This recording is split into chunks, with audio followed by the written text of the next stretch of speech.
here we go. This one's one we've been looking forward to for a while. Didn't quite end the way we wanted it to last year, and we haven't forgotten about that. So looking forward to going to Austin here on Friday and playing this game on Saturday. So I got to prepare for some heat. It's going to be hot down there. We're well aware of that. Although I don't think it was going to be as hot as some of the games that we've already played this year. I don't think so.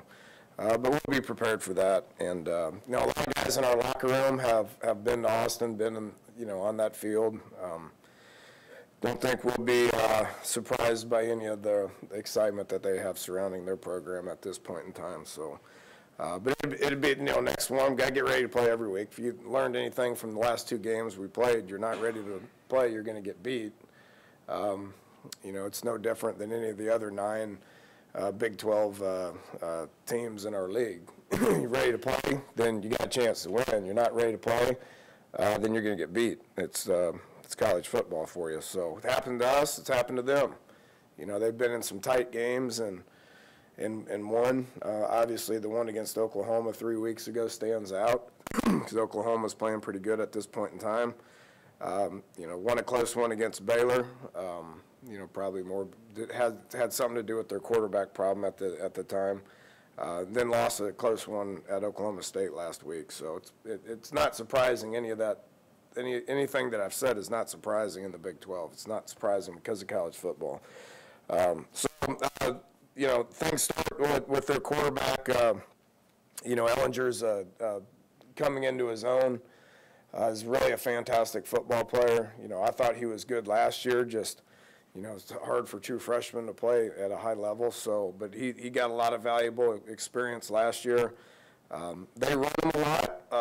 He's heavily involved in their run game. Has scored 8 touchdowns with his feet. So they rely on that. They've built their offense around it. It's no different than what Coach Herman did at Houston or even his days at Ohio State. They've always ran the quarterback, and he's good at it. He's 6'3" and 225, and he looks every bit of it. He looks to me like he's much more comfortable in the pocket now, throwing the ball well, made a lot of plays, extending plays last week against Oklahoma State, and looks comfortable doing so. I think they're good up front, O-line wise. I think they do a great job.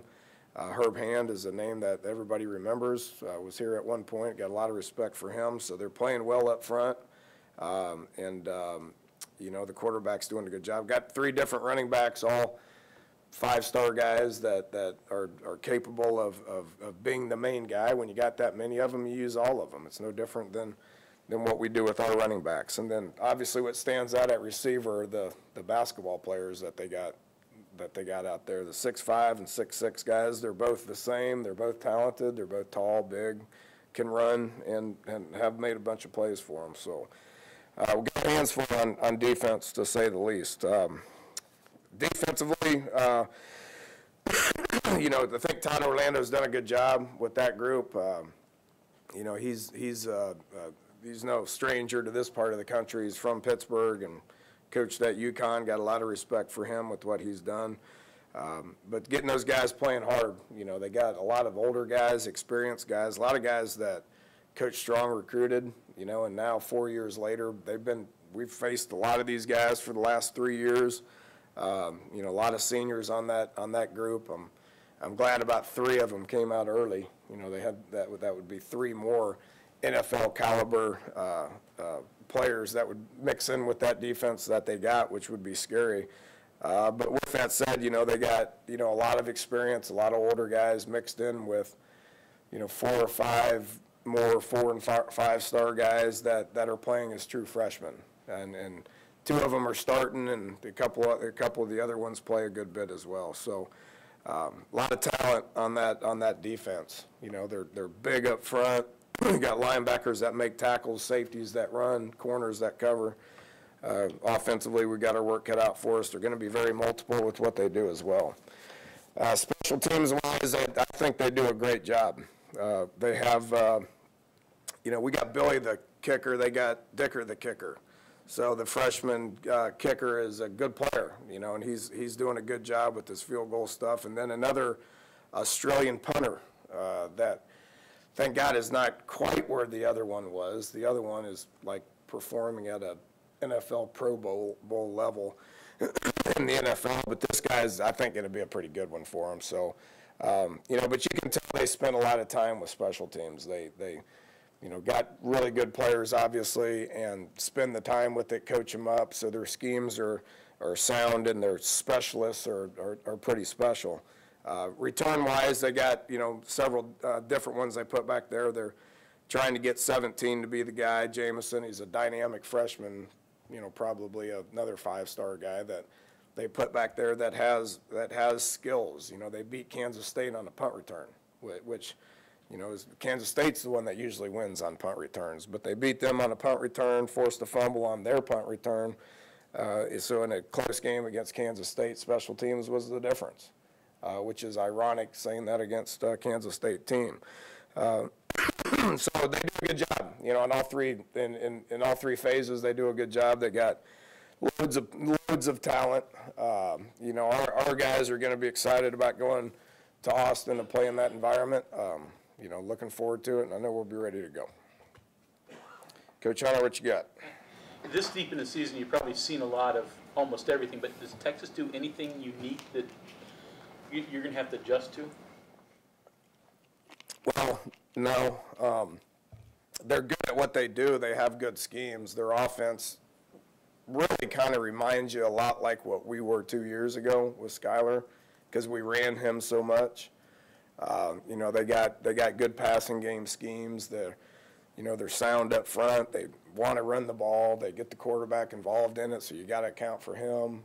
And then they can drop back and throw it to NFL receivers. You know, so you know that it's not like we haven't seen that. I mean, Texas Tech had 6'5" receivers, and you know we had to defend against that. You know, Iowa State does a lot of stuff with motions and tight ends and quarterback run game, you know, so we'll have a feel for what they do. The hard part about it is defending it, obviously. You know, and then defensively, it's a 3-down front that can kick to a 4-down front, a lot like Iowa State, a lot like Kansas, a lot like Texas Tech. You know, they do the 4 layers of defense, you know, with that extra safety, like Gibby's done forever. You know, how much they get that guy involved in the run game is what we're going to have to figure out. But you know, we've seen it all, and you know, we'll have a good plan, you know, and we'll be ready to play. We're expecting a hard-fought game, and hopefully the ball bounces our way. Can you give us a status update, Coach, on Tonkery, Qualls, and Ferns? I could if I wanted to. We'll see how those guys practice. They're the 2 long-term guys that have been hurt for 6 months are now ready to play. Now, we got to go out and practice. You know, I'm not saying they're playing or I'm not saying they're starting or any of that. We got to go out and practice and see how it looks. You know, if they help us, then we play them. If they're not ready to go and they can't help us, then we won't play them. Tonkery's in the same boat. Pitts is in the same boat. Joe Brown's in the same boat. You know, we got guys coming back. Just whenever they're ready to roll is when we'll put them out there. That's no different than any other team in the country at this point in time. Dana, how do you handle your running backs? You have special, I don't want to say special plays, but sets for each one of them, or do you go by feel? I mean, go by hot hand? How do you handle that? Yeah, we don't restrict what those guys can do from a play call perspective. If, you know, one guy goes in, you know, Jake doesn't say which running back's in to be able to figure out what plays we're going to call. They have a little different skill set, so we may try to gear them towards what plays we called, get one guy in there for a screen or get a guy in there because we know they're going to blitz, or one guy, you know, we want to run the routes, or one guy we want to be on the goal line. I mean, we're kind of geared towards that, but none of them are restricted with what we can call. You know, they all 4 of them can play, you know, can run the entire game plan. You know, so, you know, it's good. It's always good to have a feature back like we've had in the past. Like, you know, Wendell, in my mind, was a featured back there his junior year. You know, Iowa State's guy, I think everybody would agree, is a featured guy. You know, but having 4 guys that can go in there and play, I think, is the best approach, just based on, you know, health and wear and tear. You know, but they gotta be selfless players too, and I think all 4 of those guys are. You know, so they're all 4 of them get along and are rooting for the other guys when they go in. You know, we're trying to do as much 2-back stuff as we can to get those guys involved, and that's just a week-by-week game plan. These guys don't turn the ball over much. Is that because of what they do, or is it just protecting the ball? What do you see there? I think it starts with the quarterback. You know, he's doing a good job. They got the 6 turnovers in 8 games. That's pretty good. Starts with the quarterback. That quarterback's got to have that trait. You know, there's quarterbacks that do a good job with it, and there's quarterbacks that are pretty careless with the ball, so to speak. And I think Allinger does a really good job with that. You know, especially because they run him so much. You know, to not put that ball on the ground. He's a big, strong guy, and then make good decisions as well. I think he's a smart player, and I think he's you know, one that's extra careful with the football as well. And their team does a good job with it. So we've been getting some turnovers. I guess that hat has something to do with it. So hopefully we can create a few of them. I've always, with this stance, you know, a couple of turnovers here and there isn't really the difference in a game. I mean, it's about what you do with the turnovers. And, you know, it's one reason why we dominated Baylor is because we created them. We didn't have any turnovers. We got 5. I count turnover on downs as the same thing as a turnover. It's all about field position, which we dominated. And then we dominated that stat as well. In general, when guys come back from a long-term injury, do you try to look at a snap count to keep them to, or do you just depends on the situation? Yeah, everybody's different. You know, how they come back and how comfortable they get is everybody's a little bit different. You know, we got a pretty good medical staff here that is careful enough to where they're not going to put them out there before they're truly ready. There's so many different tests that they can do to make sure that they're ready, but then there's the mental aspect of it as well. That's why you gotta practice. I mean, the guys are cleared. That doesn't mean they're gonna play. I gotta wait and see how they practice and to make sure that they're comfortable and they're the best ones for that position. You know, we got a lot of guys that we're playing, so there's a lot of competition, which is why we're still improving. Played 66 guys last week, so that was great. Our snaps are distributed over 76 guys throughout the course of 7 games. So that's a lot of people to rep, and that creates competition, and we just add those guys to the mix, and we make decisions. You know, that's what they pay us to do on who's going to get the reps. Excuse me. Austin unique in terms of just environment, and I mean the stadium. It's a 100,000 seat stadium. That's a little different than most. You know, I've seen that place really good. You know, so you know, most of our guys that are on our team are going to understand that environment. We've played in those environments before, and it's one that you know, that we're excited about. We've had success down there, so our guys are gonna, you know, they're gonna be fired up about going. It's a nice place. Austin's a great city, you know, and the University of Texas has great tradition, great facilities, you know, great location, really good weather. There's a lot of good stuff. It's fun to go there. I've been there a bunch. I bet you I've coached there 10 times. So. Flipping Sills over to right guard seemed to stabilize the line. Why do you think that worked so well? I didn't know he did that.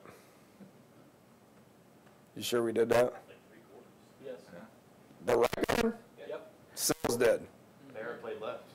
Yeah, well, when Barrett went in there, we did. We won't do that with Hardy. We won't do that with Joe Brown. We won't do that with Mike Brown, who gets the nod this week. That had nothing to do with it, I can assure you that. Sills is a versatile player, that can go back and forth. There's 5 other guards that can't do that. So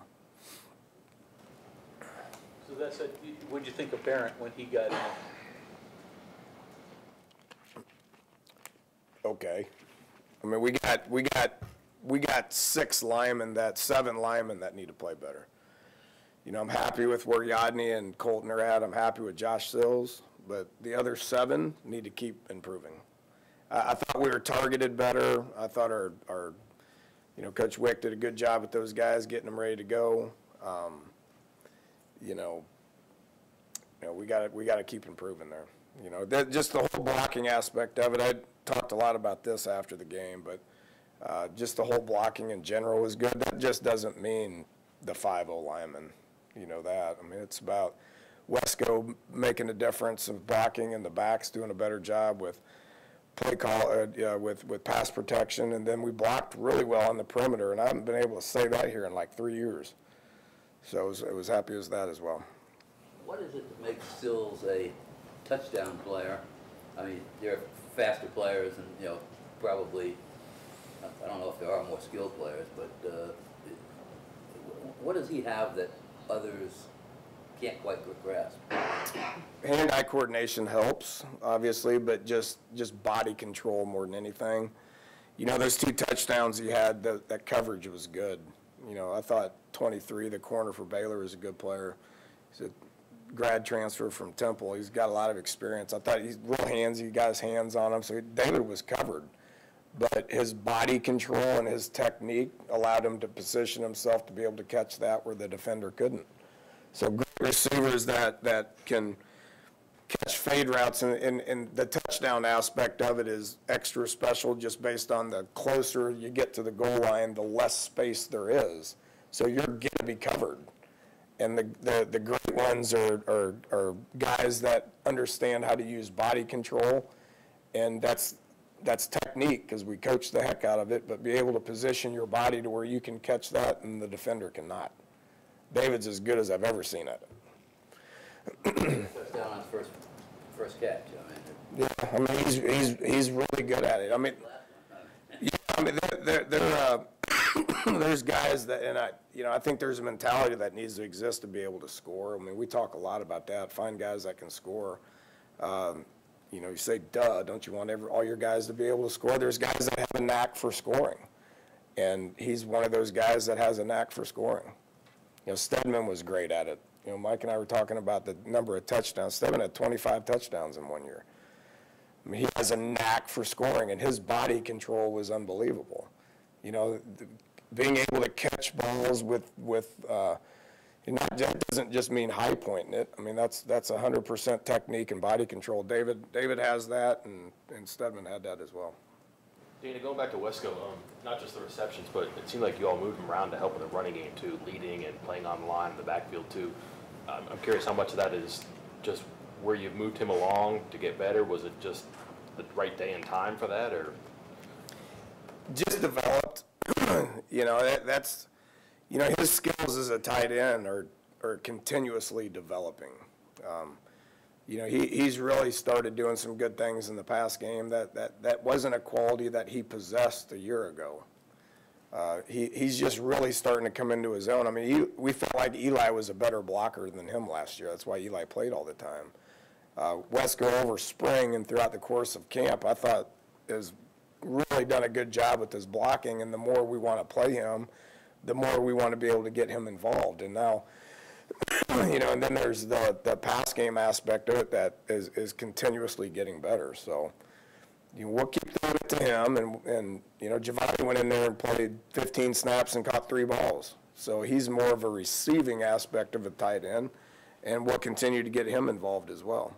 So they're going to have to guard those tight ends. People know that they have to guard our backs, and that was the one thing that I was so happy with last week. This is kind of a Mike Leach thing, but balance is how many different people touch the ball. I mean, we had like 14 people touch the ball last week. So everybody that goes out there is a threat to be able to touch the ball, and that makes people hard to defend. Danny, your defense front has been pretty good at getting in the backfield, being disruptive so far. seemed like when things were going well for Oklahoma State against Texas, they were winning those battles with their offensive line. What sort of challenges you seeing from the Texas line this week for those guys? The Texas O-line, yeah, they're playing good. I think Herb Hand has something to do with that. You know, just I think Herb's a good O-line coach. You know, and they're getting experience and they're playing pretty good. Our D-line, I've been very happy with not only the disruption that they've caused in the backfield. They were top 5 in the country in tackles for loss or whatever. That's not just David Long being one of the best players in the country. I mean, that's the D-line being disruptive in the backfield, but also holding gaps, holding double teams, holding gaps. You know, we got 7 different guys that are playing, which allows those guys to be fresh. I mean, I think Zeke or Reese, one of the two, is averaging like 38 snaps a game or something like that. That's the highest we have on the D-line. That helps.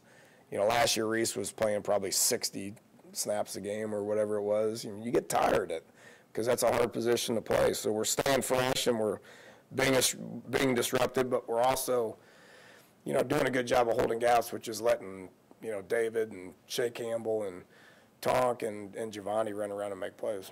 Okay, thanks, Coach. All right, thank you.